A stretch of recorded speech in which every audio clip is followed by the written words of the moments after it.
Shalom, puji Tuhan, senang jumpa lagi dalam ibadah doa malam. Mari kita berdoa. Bapa di surga, terima kasih penyertaan, pemeliharaan sampai sekarang ini. Kami rindu dengar kebenaran firman-Mu. Kami siapkan hati kami. Bersabdalah di dalam nama Tuhan Yesus. Mari kita semua berkata, amin.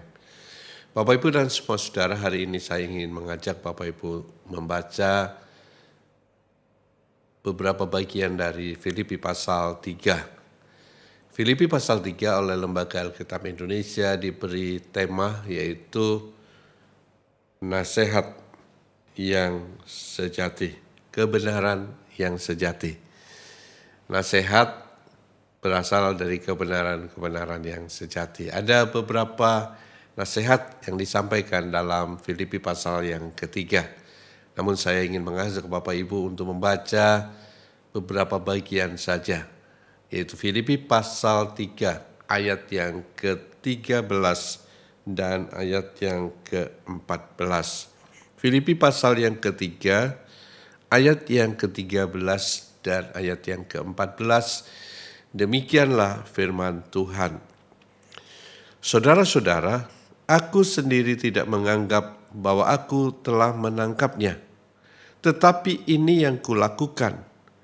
Aku melupakan apa yang telah di belakangku dan mengarahkan diri kepada apa yang di hadapanku. Ayat yang ke-14, dan berlari-lari kepada tujuan untuk memperoleh hadiah, yaitu panggilan surgawi dari Allah dalam Kristus Yesus. Tema besarnya dalam Filipi pasal 3 adalah pengenalan kepada Yesus Kristus Tuhan kita. Mengenal itu berarti memahami apa yang ada dalam hati dan pikiran Tuhan untuk kita kerjakan, untuk kita lakukan. Memahami kasih-Nya, memahami hikmat-Nya, memahami kemurahannya, dan memahami tuntunan-tuntunannya, supaya kita bisa menjalani kehidupan di dunia dengan baik, setia sampai di batas paling akhir dalam hidup kita, dan nanti kita akan jumpa dengan Dia. Ada 3 hal yang dinasihatkan oleh Tuhan melalui tulisan Rasul Paulus. Yang pertama adalah lupakan yang di belakang. Di dalam ayat yang ke-13 di sana dikatakan, saudara-saudara, aku sendiri tidak menganggap bahwa aku telah menangkapnya, tetapi ini yang kulakukan, aku melupakan apa yang di belakangku. Melupakan apa yang di belakangku. Melupakan masa lalu dalam kehidupan kita. Masa lalu itu mengandung 2 hal. Hal yang pertama adalah kegagalan, dan hal yang kedua adalah sukses atau keberhasilan. Mungkin hampir semua umat manusia pernah mengalami kegagalan, pernah melakukan sesuatu yang mungkin sangat menyedihkan dan memalukan. Lupakanlah itu. Sebab kegagalan seringkali membuat orang kemudian kurang percaya diri, traumatik, ketakutan untuk melangkah ke depan,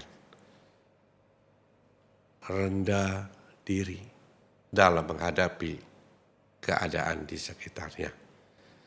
Lupakan kegagalan. Dan jangan terus banggakan tentang keberhasilan. Kadang-kadang keberhasilan di masa lalu kemudian membuat orang tinggi hati, jumawa, dan merasa paling hebat di dunia. Tuhan berkata kepada kita lewat Rasul Paulus, lupakan yang ada di belakangmu. Kegagalan lupakanlah. Pernah gagal, Nggak perlu diingat lagi pernah mencapai sukses keberhasilan. Itu juga ada di dalam kerangka di belakang kita. Mari kita lupakan saja, ya. Kegagalan membuat kita rendah diri. Keberhasilan yang selalu kita ingat membuat kita kemudian juga lupa diri, menjadi jumawa dan merasa hebat sendiri. Mengenal Tuhan, Tuhan ingin kita dalam menjalani kehidupan, lupakanlah kegagalan, tidak perlu diingat lagi sukses dan keberhasilan. Lupakan semuanya itu. Kegagalan membuat orang under confidence, tapi sukses keberhasilan kemudian membuat orang over confidence. Jadi sekali lagi, bagian yang pertama yang Tuhan ingin lakukan, yang Tuhan ingin kita lakukan adalah melupakan apa yang ada di belakang kita. Apakah itu kegagalan ataukah sukses keberhasilan. Tidak perlu under confidence dan tidak juga perlu over confidence. Lupakan yang ada di belakang. Bagian yang kedua, dalam ayat yang ke-13 di sana dikatakan, tetapi ini yang kulakukan, aku melupakan apa yang telah di belakangku. Itu tadi bagian yang pertama, dan bagian yang kedua, dan mengarahkan diri kepada apa yang di hadapanku. Lupakan yang di belakang dan mari kita arahkan pada apa yang ada di hadapan kita. Ketika masa Krismon terjadi di negeri ini, tahun 1998, ada ungkapan yang sangat menarik yang kemudian disampaikan oleh banyak orang kepada banyak pihak. Ungkapan ini menyatakan bahwa sebenarnya tidak ada krisis, ya. Sebenarnya tidak ada krisis. Yang terjadi adalah cara yang lama sudah tidak dapat lagi dipakai untuk cara sekarang ataupun ke depan. Bisnis dengan cara yang lama sudah tidak bisa lagi digunakan untuk bisnis dengan masa yang akan datang.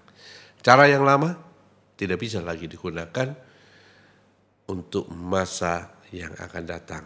Jadi krisis buat siapapun yang bisa memikirkan cara yang tidak sama dengan cara sebelumnya, dia akan mencapai sebuah keberhasilan.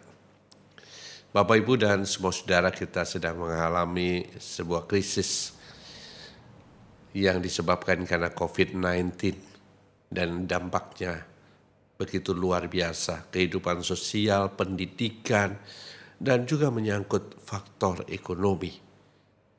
Barangkali ungkapan yang pernah populer di masa krisis di 98 juga bisa menjadi landasan dalam kehidupan kita dalam mengalami krisis karena COVID-19. Cara yang lama, strategi yang lama tidak bisa lagi digunakan untuk sekarang dan juga akan depan. Kita harus berpikir ke depan, kita mengarahkan pandangan kita ke depan.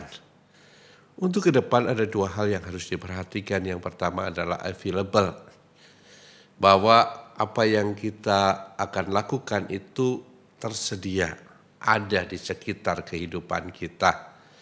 Dan yang kedua adalah relevan. Kita masih sering mendengar orang tertipu, ya, dengan beragam tipuan-tipuan. Apa yang menyebabkannya? Mungkin available, ada tersedia nyata, tapi seringkali tidak relevan. apa yang ada di sekitar kita dan relevan. Bapak Ibu, dalam Injil Yohanes pasal 2, ketika Ibu Yesus menyampaikan persoalan yang sedang dialami keluarga mempelai, bahwa anggur yang menjadi pusat dari perayaan perkawinan itu ditenggarai akan habis sebelum pesta, sebelum resepsi berakhir. Meskipun Tuhan berkata waktuku belum tiba, namun pada akhirnya Tuhan mengambil sebuah langkah. Dan yang Tuhan lakukan adalah tidak yang tersedia, tetapi yang Ia lakukan adalah apa yang tersedia. Tempayan yang tersedia dan sumur yang tersedia di sana. Available. Dan bagi Tuhan itu adalah relevan. Di dalam kitab Raja-Raja ada seorang istri Nabi mengeluhkan persoalan ketika suaminya kemudian meninggal. Ternyata suaminya meninggalkan banyak hutang. Kemudian datang penagih yang akan mengambil anaknya untuk dijadikan budak. Istri Nabi ini kemudian berkeluh kesah kepada Elisa.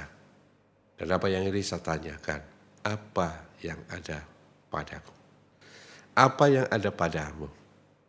Perempuan ini menjawab, kami tidak punya apa-apa kecuali sedikit minyak yang berada dalam buli-buli.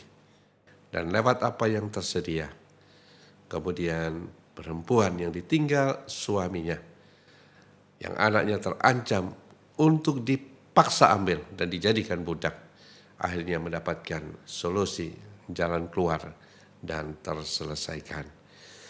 Ke depan tidak akan sama lagi. Mari kita arahkan pikiran kita ke depan. Mari kita arahkan doa kita ke depan. Dan pikirkanlah cara, strategi, langkah-langkah ke depan. Lupakanlah yang di belakang. Udah tidak bisa lagi dipakai. Kejayaan yang pernah dicapai. Kegagalan yang pernah dialami. Lupakan saja. Dan mari kita arahkan pada apa yang ada di hadapan kita. Pada saat COVID-19 menjadi pandemik. Dan bagaimana setelah pandemik ini berakhir. Lupakan yang di belakang dan arahkan pada pandangan ke depan. Bagian yang ketiga di ayat yang ke-14. Filipi pasal yang ketiga ayat yang ke-14, demikianlah firman Tuhan, dan berlari-lari kepada tujuan untuk memperoleh hadiah, yaitu panggilan surgawi dari Allah dalam Kristus Yesus. Bagian yang ketiga adalah berlari-lari, bukan berjalan, gitu ya. Ada bahasa Jawa yang sangat bagus, bahasa Surabaya lah ya, kelewas-kelewas bukan ya. Lupakan yang di belakang, arahkan pada apa yang ada di hadapan kita dan jangan kelewas-kelewes. Berlari-lari. Berlari-lari itu berarti punya achievement, berprestasi, dan profesional. Tidak boleh serudak-seruduk, ya. Karena ingin mencapai sebuah prestasi, kemudian sikut kiri, sikut kanan. Jegal kanan, jegal kiri. Enggak. Tetap di track yang benar. Di jalur yang benar. Tidak boleh menyimpang. Tidak boleh menggunakan cara-cara yang tidak etis, ya. Tidak boleh menggunakan cara-cara yang tidak berintegritas. Prestasi dan profesional. Kerja keras. Berjuang. Tidak bermalas-malasan untuk mencapai panggilan surgawi di dunia sampai nanti kita jumpa dengan Dia. Tidak ada sukses yang dikerjakan oleh orang yang klewas-klewas. Tidak ada keberhasilan yang dapat dicapai baik dalam kehidupan di dunia maupun ke surga nantinya. Harus berlari-lari sampai kepada tujuan. Filipi pasal 1 ayat yang ke-22 mengatakan begini. Tetapi jika aku harus hidup di dunia ini, itu berarti bagiku bekerja memberi buah. Jadi ada pekerjaan yang harus ada hasil. Bukan kerja tanpa prestasi, tanpa achievement. Ya, dan bekerjanya harus tetap dalam koridor yang beretika, berintegriti, dan mencapai sebuah pencapaian yang disebut dengan prestasi. Lupakan yang di belakang, arahkan pada apa yang di depan. Yang di belakang dilupakan karena sangat dimungkinkan cara yang lama tidak lagi bisa digunakan untuk hari ini dan ke depan. Jadi harus arahkan yang ada di depan. Available, tersedia, dan relevan. Dan bagian yang ketiga adalah berlari-lari, bukan klewas-klewes ya, bukan lenggang kangkung, tapi berlari, berusaha, berjuang untuk mencapai sebuah prestasi. Dan jangan lupa harus di koridor yang benar. Ayat terakhir yang saya ingin bacakan buat Bapak Ibu adalah 1 Korintus pasal 9, 26 dan ayat yang ke-27. Demikianlah firman Tuhan, sebab itu aku tidak berlari tanpa tujuan dan aku bukan petinju yang sembarangan saja memukul. Tetapi aku melatih tubuhku dan menguasai seluruhnya, supaya sesudah memberitakan Injil kepada orang lain, jangan aku sendiri ditolak. Lupakan yang di belakang, arahkan pada apa yang ada di depan, dan berjuang sampai mencapai sebuah prestasi dalam koridor yang benar. Mari kita semua berdoa, berkati umat-Mu Tuhan, lindungi dengan kuasa darah-Mu, berkati kebutuhan mereka, cukupkan Tuhan dalam keseharian mereka yang sedang punya pergumulan, bukakanlah jalan yang sedang memohon sesuatu, kabulkanlah Tuhan. Kami berdoa buat bangsa negara kami, para pemimpin, anugerahkanlah hikmat dan kemampuan-kemampuan supranatural dalam menyelesaikan persoalan-persoalan bangsa ini bagi keselamatan rakyat Indonesia, baik jiwa mereka dan juga ekonomi dan kehidupan sosial lainnya. Berkati Tuhan seluruh rakyat Indonesia, kota-kota di Indonesia, berkati mereka semuanya Tuhan. Dokter, perawat, tenaga medis yang lainnya, relawan, berkati mereka semuanya Tuhan. Syukur puji kami hanya bagi-Mu, belas kasihan-Mu kiranya atas kami semua Tuhan, agar segera terselesaikan problem COVID-19 ini. Terima kasih Tuhan.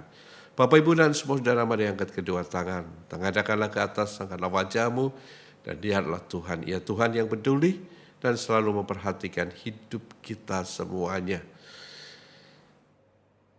Ia menghadapkan wajahnya dan dengan wajahnya ia menyinari engkau dengan damai dan sejahtera. Dia Tuhan Immanuel yang selalu menyertai kita. Sekarang terima dengan percaya berkat kasih dari Bapa, anugerah Kristus Yesus anaknya yang tunggal, penyertaan, kekuatan, penghiburan, tuntunan dari Roh Kudus menjadi bagian di sepanjang kehidupan kita.